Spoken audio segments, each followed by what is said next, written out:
ગણેશ ઉત્સવની શરૂઆત થઈ છે। અમદાવાદની ગણેશ બજારમાં લોકોની ભીડ જામી।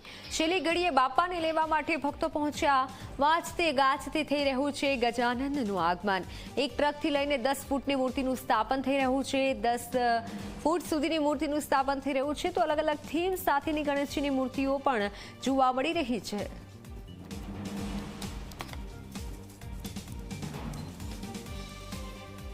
આજથી ગણેશ પર્વની શરૂઆત થઈ ચૂકી છે અને આ ગણેશ પર્વની શરૂઆત થતા જે ગણેશ ભક્તો જે છે એ ગણપતિ બાપાને લેવા માટે બજાર પહોંચ્યા છે। જે પ્રકારના આ દ્રશ્યો ગુજરાત યુનિવર્સિટી પાસે ગુલબાઈ ટેકરા, જ્યાં મોટું ગણેશ બજાર જે દર વર્ષે ભરાય છે, એ જગ્યા ઉપર કે જ્યાં ગણપતિ બાપાના નારા લાગી રહ્યા છે અને અહીંયા બાપાને લેવા માટે લોકો પહોંચે છે। આપ ક્યાંથી આવ્યા છો? નિર્ણયનગર, ગ્રીન સિટી। આજે આજથી આ ગણેશ પર્વની શરૂઆત કઈ રીતે તમે ઉજવણી કરો છો? અમે દર વર્ષે ગણેશ પર્વની ઉજવણી કરીએ છીએ। આ અમારું 14મું વર્ષ છે અને અમે દર વર્ષે અલગ અલગ થીમ ઉપર ગણપતિ લાવીએ છીએ। આ વખતની તમે મૂર્તિ પસંદ કરી છે, કઈ મૂર્તિ અને શું? નંદી કેદારનાથનું આપણે થીમ ઉપર મૂર્તિ પસંદ કરી છે અને દર વર્ષે અમે આટલા જ ઉત્સાહ સાથે દર વર્ષે સોસાયટીમાંથી અમે મૂર્તિ લાવીએ છીએ। તમે શું કહેશો, આ વખતે શું મોંઘવારી છે? આ વખતે મોંઘવારી તો છે, બધામાં મંડપ ડેકોરેશનથી માંડીને મૂર્તિથી માંડીને ફૂલહારથી બધાનો ખર્ચામાં છે, પણ અમે બધા ભક્તો યુવક મંડળ છે, સક્ષમ છે, અમે ધૂમધામથી આ વખતે ગણેશોત્સવ મનાવવા તૈયાર છીએ। આમ દર વર્ષે કેટલા ફૂટની મૂર્તિ, આ વખતે કેટલા ફૂટ? વર્ષે આમ અપ્રોક્સ 7 ફૂટ જેવી હોય છે, પણ આ વખતે 9 થી 10 ફૂટની વચ્ચે મૂર્તિની ઈચ્છા હતી યુવક મંડળની ભવ્ય કરવાની, એટલે એ પ્રમાણે મૂર્તિનું આ વખતે લાગે છે થોડો પર્વ ફીકો પડ્યો છે, વરસાદ કે બીજી કોઈ અસર? હજી વરસાદની અસર શરૂઆતના 2-3 દિવસમાં રહી, પણ આજથી બાપાની કૃપા થશે એટલે તો વરસાદનું વિઘ્ન જતું રહેવાનું છે।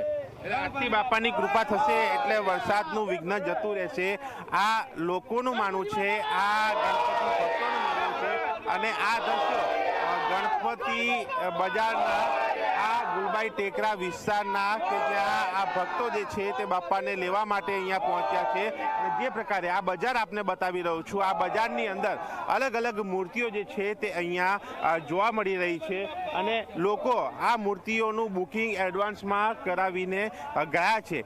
ઘણા લોકો 1-2 દિવસ પહેલાં પણ મૂર્તિ લઈ ચૂક્યા છે, લઈ ગયા છે અને આજે પણ લેવા માટે આવી રહ્યા છે। અને અલગ અલગ થીમ જે છે, ક્યાંક જે લાલબાગના રાજા છે, ક્યાંક અન્ય થીમવાળી મૂર્તિ છે। અને આ વખતની જો વાત કરવામાં આવે તો આ વખતે જે ગણેશ બજાર જે ભરાયા છે તેની અંદર જે પ્રકારે આ મૂર્તિઓ બનાવવામાં આવી છે, એ મૂર્તિઓની અંદર રામ મંદિર જે છે તે પણ અહીંયા જોવા મળી રહ્યું છે।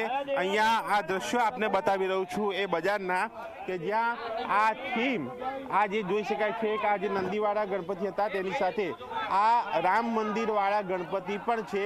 અને આ વખતે ઓપરેશન સિંદૂર હોય, પર્યાવરણ બચાવો હોય કે પછી જે ટ્રમ્પે લગાવેલ ટેરિફની વાત હોય કે પછી અન્ય થીમો જે છે તે પંડાલોની અંદર જોવા મળી રહી છે। અને જોરો શોરોથી આજે આ ગણપતિ ઉત્સવની ઉજવણીની શરૂઆત જે છે તે અહીંયા થઈ ચૂકી છે અને તમામ લોકો બાપાને આવકારી રહ્યા છે। કેમેરામેન તુષાર સાથે દર્શન રાવલ, ઝી મીડિયા, અમદાવાદ।